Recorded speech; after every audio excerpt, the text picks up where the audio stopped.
Hello students, आज हम देखने वाले हैं 12th class physics board exam 2024 के लिए जो प्रश्न पत्र योजना है, ब्लूप्रिंट है, उसके बारे में। तो टोटल पेपर को हल करने के लिए आपको समय मिलने वाला है 3 घंटे 15 मिनट। टोटल अंक रहेंगे वो रहेंगे 56। सबसे पहले उद्देश्य हेतु अंकवार, ये अपनी ज़्यादा काम का नहीं है। आगे चलते हैं प्रश्नों के प्रकारवार अंकवार। तो सबसे पहले आपको दे रखा है वस्तुनिष्ठ। प्रश्नों का जो प्रकार है उसमें है वस्तुनिष्ठ पहला। और वस्तुनिष्ठ का मतलब होता है ऑप्शनल क्वेश्चन जो आते हैं, जिनको आप एबेसेड वाले क्वेश्चन बोलते हो वो। तो टोटल 16 क्वेश्चन आएंगे पेपर में। एक जो क्वेश्चन रहेगा वो आधे नंबर का रहेगा। इस प्रकार से टोटल 8 नंबर के क्वेश्चन मिलने वाले हैं आपको एबेसेड वाले। साथ ही रिक्त स्थान वाले क्वेश्चन है वो मिलेंगे आपको 10 से, और प्रत्येक का अंक बार रहेगा आधा, मतलब टोटल 5 नंबर के रिक्त स्थान आएंगे। फिर है अतिलघु उत्तरात्मक। अतिलघु उत्तरात्मक क्वेश्चन का मतलब है ऐसे क्वेश्चन जिनका उत्तर आपको एक लाइन में देना है। वो क्वेश्चन मिलेंगे आपको 8, प्रत्येक अंक बार रहेगा 1। टोटल 8 नंबर के क्वेश्चन मिलेंगे आपको। लघु उत्तरात्मक प्रश्न का मतलब है ऐसे प्रश्न जिनका उत्तर आपको कम से कम 5 लाइन में देना है। ऐसे आपको 12 क्वेश्चन मिलेंगे, और प्रत्येक अंक बार रहेगा 1.5, मतलब टोटल 18 नंबर के ये क्वेश्चन मिलेंगे आपको। फिर है दीर्घ उत्तरात्मक। तो दीर्घ उत्तरात्मक जो क्वेश्चन होते हैं वो 3 मिलेंगे आपको पेपर में। प्रत्येक अंक भार है वो 3 रहेगा, मतलब टोटल 9 नंबर के क्वेश्चन मिलेंगे। और दीर्घ उत्तरीय जो क्वेश्चन होते हैं ना, उनमें आपको उत्तर कम से कम एक पेज में देना होता है। फिर लास्ट है निबंधात्मक क्वेश्चन। निबंधात्मक क्वेश्चन आपको 2 मिलेंगे, और प्रत्येक का अंक बार 4 रहेगा, मतलब 8 नंबर का ये क्वेश्चन आने वाला है। टोटल 8 नंबर के ये क्वेश्चन रहेंगे। और निबंधात्मक का उत्तर आपको 2 से 3 पेज में देना है। इस प्रकार टोटल जो क्वेश्चन रहेंगे पेपर में वो 51 रहेंगे। टोटल अंक जो रहेंगे वो 56 रहेंगे। टाइम आपको मिलेगा टोटल 195 मिनट। 195 मिनट का मतलब है 3 घंटे 15 मिनट। फिर है विषय वस्तु का अंक बार। पहला जो चैप्टर है विद्युत आवेश तथा क्षेत्र, ये 4 नंबर का है। दूसरा विद्युत विभव तथा धारिता है, ये 3 का। विद्युत धारा है 4 नंबर का। गतिमान आवेश और चुंबकत्व 4 नंबर। चुंबकत्व एवं द्रव्य, इससे भी 3 नंबर के क्वेश्चन आएंगे। विद्युत चुंबकीय प्रेरण, इससे भी 4 नंबर के। प्रत्यावर्ती धारा से 5 नंबर के। विद्युत चुंबकीय तरंगों, ये सबसे छोटा चैप्टर है, 2 नंबर का है, लेकिन हमें मिशन 100 लेकर चलना है, पूरे 100 नंबर प्राप्त करने हैं, तो सभी चैप्टर्स को अच्छे से तैयार करना है। किरण प्रकाशिकी एवं प्रकाशिकी यंत्र, ये सबसे ज़्यादा नंबर का है, 7 नंबर का। तरंग प्रकाशिकी है वो 5 नंबर का। विकिरण अद्वैत प्रकृति 11वां चैप्टर, ये 4 नंबर का। परमाणु सबसे इजी चैप्टर है, 4 नंबर का है। नाभिक 3 नंबर का। अर्धचालक इलेक्ट्रॉनिक, जिसको सबसे हार्ड चैप्टर समझा जाता है, ये 4 नंबर का है, लेकिन ये हार्ड नहीं रहेगा, जल्दी इसकी रिवीजन क्लास भी अपन स्टार्ट करेंगे। अब देखो ब्लूप्रिंट के बारे में। तो सबसे पहले आपको इकाई दे रखी है विद्युत आवेश तथा क्षेत्र, पहला चैप्टर। इससे देखो आपको एक तो मिलेगा रिक्त स्थान। रिक्त स्थान वाले कॉलम में देखो रिक्त स्थान, और ये मिलेगा आपको आधे नंबर का। एक रिक्त स्थान आएगा इस चैप्टर से। एक आएगा फिर वस्तुनिष्ठ, आधे नंबर का। ये बाहर जो लिखा हुआ है ये अंक है, और अंदर प्रश्न संख्या है। तो आधे नंबर का एक वस्तुनिष्ठ मिलेगा आपको, एबेसेड वाला क्वेश्चन मिलेगा पहले चैप्टर से ही। फिर 2 नंबर का आपको दीर्घ उत्तरात्मक क्वेश्चन मिलेगा इसमें से।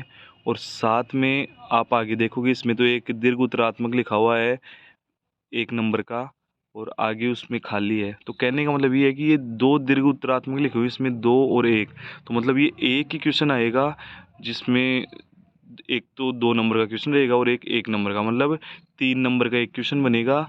और वो 2 भागों में डिवाइड रहेगा, 2 + 1। तो इस प्रकार से 4 नंबर के क्वेश्चन आएंगे, आधे का रिक्त स्थान, आधे का वस्तुनिष्ठ, और 3 नंबर का दीर्घ उत्तरात्मक क्वेश्चन। इस प्रकार से 4 क्वेश्चन हो जाए, 4 नंबर के टोटल क्वेश्चन हो जाएंगे। फिर है चैप्टर नंबर 2 स्थिर वैद्युत विभव तथा धारिता। इसमें वस्तुनिष्ठ आएगा आधे नंबर का 1, और लघु उत्तरात्मक क्वेश्चन आएगा 1.5 नंबर का 1। तो आधा और 1.5 टोटल हो गए 2 नंबर। इसके बाद में एक अति लघु उत्तरात्मक छोटा क्वेश्चन आएगा 1 नंबर का, तो 3। इस प्रकार से टोटल 3 नंबर के क्वेश्चन आएंगे, और क्वेश्चन रहेंगे आपके 3 क्वेश्चन 3 नंबर के। इसके बाद में विद्युत धारा, इसमें एक वस्तुनिष्ठ क्वेश्चन आएगा आधे नंबर का, एक रिक्त स्थान आएगा आधे नंबर का 1 नंबर, और फिर लघुत्रात्मक क्वेश्चन आएगा 1.5 नंबर का एक, तो आधा आधा एक और 1.5 ढाई ढाई और एक अति लघुत्रात्मक क्वेश्चन आएगा 1 नंबर का, तो आधा और आधा एक, 2 ढाई, 3.5, 3.5 नंबर हो रहे हैं इसमें।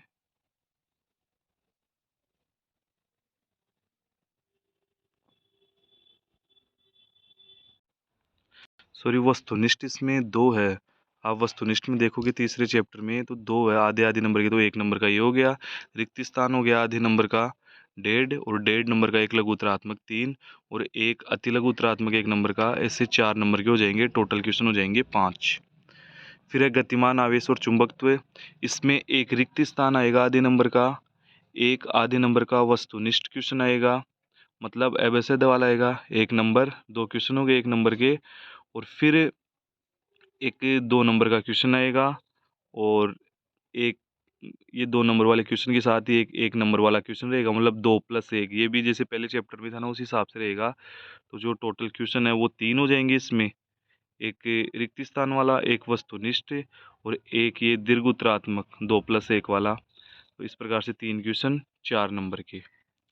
फिर है चुंबकत्व एवं द्रव्य, 5वां चैप्टर। इसमें एक रिक्त स्थान आएगा आधे नंबर का, एक अति लघुत्तरात्मक क्वेश्चन आएगा 1 नंबर का और एक 1.5 नंबर का लघुत्तरात्मक क्वेश्चन आएगा। इस प्रकार से 3 क्वेश्चन 3 नंबर के। फिर चुंबकीय विद्युत चुंबकीय प्रेरण है। इसमें 1 नंबर का अति लघुत्तरात्मक, 1.5 नंबर का लघुत्तरात्मक और 2 आएंगे लघुत्तरात्मक इससे, तो 3 नंबर के हो जाएंगे लघुत्तरात्मक और एक नंबर का अति लघुत्तरात्मक। इस प्रकार से 4 नंबर के 3 क्वेश्चन आने वाले हैं। फिर है प्रत्यावर्ती धारा। इससे आधे नंबर का एक MCQ आएगा, वस्तुनिष्ठ क्वेश्चन आएगा और आधे नंबर का एक रिक्त स्थान और 4 नंबर का निबंधात्मक क्वेश्चन आएगा इसमें। और इस प्रकार से टोटल 5 नंबर के क्वेश्चन आने वाले हैं और 3 क्वेश्चन रहेंगे। विद्युत चुंबकीय तरंग, जो सबसे छोटा चैप्टर, उससे एक आधे नंबर का MCQ आएगा और 1.5 नंबर का लघुत्तरात्मक क्वेश्चन। इस प्रकार से 2 नंबर का 2 क्वेश्चन आने वाले हैं। किरण प्रकाशिकी, जो सबसे ज़्यादा नंबर का चैप्टर है, इससे एक रिक्त स्थान आएगा आधे नंबर का, एक वस्तुनिष्ठ क्वेश्चन आएगा आधे नंबर का और फिर एक वस्तुनिष्ठ आधे नंबर का और आने वाला है। तो 2 वस्तुनिष्ठ हो गए इसमें, एक रिक्त स्थान हो गया और फिर एक लघुत्तरात्मक क्वेश्चन आएगा, एक निबंधात्मक आएगा और निबंधात्मक 3 + 1 के रूप में रहेगा। देखो आगे एक निबंधात्मक में 1 नंबर और लिख रखा है, तो ये इस प्रकार से आएगा 3 + 1। तो टोटल 7 नंबर के क्वेश्चन आएंगे और क्वेश्चन रहेंगे 5। फिर है तरंग प्रकाशिकी। इसमें आधे नंबर का एक वस्तुनिष्ठ, एक अति लघुत्तरात्मक क्वेश्चन, 1.5 नंबर का रिक्त स्थान और 1.5 नंबर का वस्तुनिष्ठ और 1.5 नंबर का लघुत्तरात्मक क्वेश्चन। इस प्रकार से टोटल इसमें 4 नंबर के क्वेश्चन आएंगे और टोटल क्वेश्चन रहेंगे 5। फिर है परमाणु। आधे नंबर का वस्तुनिष्ठ, आधे नंबर का रिक्त स्थान एक एक और एक फिर अति लघुत्तरात्मक, एक लघुत्तरात्मक 1.5 नंबर का और फिर आधे नंबर का इसमें वस्तुनिष्ठ क्वेश्चन आएगा। इस प्रकार से इसमें 4 क्वेश्चन 4 नंबर के क्वेश्चन 4 क्वेश्चन रहेंगे, ये 4 अंक के रहेंगे टोटल और 5 क्वेश्चन की संख्या रहेगी। इसके बाद में है नाभिक। आधे नंबर का इसमें MCQ आ जाएगा, 1 नंबर का इसमें अति लघुत्तरात्मक क्वेश्चन, 1.5 नंबर का लघुत्तरात्मक। इस प्रकार से टोटल 3 नंबर के 3 क्वेश्चन। और लास्ट जो है अर्धचालक इलेक्ट्रॉनिक, इससे आधे नंबर का MCQ, आधे नंबर का रिक्त स्थान और 1 नंबर का इसमें दीर्घउत्तरात्मक क्वेश्चन रहने वाला है और एक 2 नंबर का दीर्घउत्तरात्मक, मतलब ये भी इसमें पार्ट में डिवाइड रहेगा 1 + 2 में। और टोटल जो क्वेश्चन रहेंगे 3 और टोटल अंक 4। इस प्रकार के क्वेश्चन आपके रहने वाले हैं। इस प्रकार आपका क्वेश्चन पत्र रहेगा।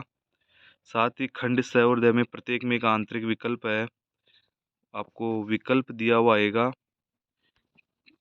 जो पेपर का खंड स और द रहेगा, मतलब दीर्घ उत्तरात्मक और जो निबंधात्मक है, उनमें आपको आंतरिक विकल्प रहेगा एक एक क्वेश्चन में। इसके बाद में आपको ब्लूप्रिंट दे रखा है। ब्लूप्रिंट के बाद में जस्ट नीचे पेपर भी है जो बोर्ड द्वारा जारी किया गया है। इस पे आपको लिखा हुआ है कि सर्वप्रथम परीक्षार्थी अपनी पर्सनल नामांकन अनिवार्यतः लिख ले। जो रोल नंबर है वो आपको पेपर पर लिखने हैं, कॉपी में तो लिखना ही है, पेपर पर भी लिखना है। सभी प्रश्न करने अनिवार्य हैं। प्रत्येक प्रश्न का उत्तर दी गई उत्तर पुस्तिका में ही लिखें। जिस प्रश्न में आंतरिक खंड है उन सभी के उत्तर एक साथ लिखें। प्रश्न का उत्तर लिखने से पूर्व प्रश्न का क्रमांक अवश्य लिखें। प्रश्न पत्र के हिंदी व अंग्रेजी रूपांतरण में किसी प्रकार की त्रुटि, अंतर या विरोधाभास होने पर हिंदी भाषा के प्रश्न को ही सही माना जाए। तो देखो, आपको ये ध्यान रखना है कि प्रश्न समझ में नहीं आ रहा है, हिंदी और इंग्लिश दोनों में आएगा। अगर कोई त्रुटि है, समझ में नहीं आ रहा है, कुछ गलत छपा हुआ है, तो हिंदी में जो है वही सही माना जाएगा। प्रश्न संख्या 16 से 20 में आंतरिक विकल्प है। 16 से 20 जो क्वेश्चन है उनमें आंतरिक विकल्प आपको देखने को मिलने वाले हैं इस पेपर में। और ये नीचे आपको पेपर दे रखा है, मॉडल पेपर, जो बोर्ड ने जारी किया था अभी कुछ ही समय पहले। तो आप अपने अभ्यास के लिए इसको हल भी कर सकते हो। ये पूरा पेपर आप देख सकते हो। इसमें ये खंड स और खंड द दे रखा है आपको। इसमें आंतरिक विकल्प है एक एक क्वेश्चन में। ओके, मिलते हैं नेक्स्ट वीडियो में।